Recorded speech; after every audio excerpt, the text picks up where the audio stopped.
hara girəm? Kim göndərib bunu bura? İcra hakimiyyəti göndərib bunu bura. Çəkin ona görə. Kim göndərib? Hansı qanuna əsasən bu traktoru gətiriblər? Heç bir qanun göstərmir. Uşaq var bu evdə. O uşaq o alqı saxsı olunmayıb. Bunlar traktor qoymaq istəyir. Qoy bir dənə pəncərəni bir dənəsini sındırın. Gəlir olsa buradan gəlirlər sizin evə. Təsəvvür edin. Bunların elədikləri budur. Sizdən qaçıb getdilər.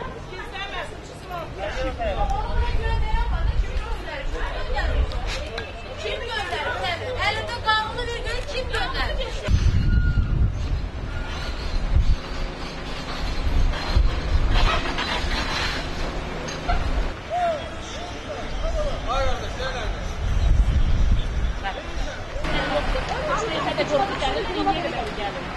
Yaşırıq.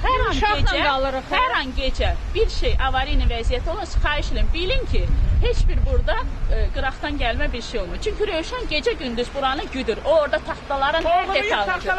O ola bilməz ki. Yox, söküntü var. Söküntü mənim maşınım da sökülməlidir. Mənim maşınım da sökülməlidir. Mən təkərləri açıb aparıb, dvorniki sındırıb kökünlə aparıb. Hər şey eləyir ki, burada Qabaq söküləcək. Yol servisdirə mənə bu cavab verib. Adil müəllim dedi ki, haçan axırıncı adam orada evi təhvil verib çıxacaq. Tam bina boşalacaq, ondan sonra söküləcək.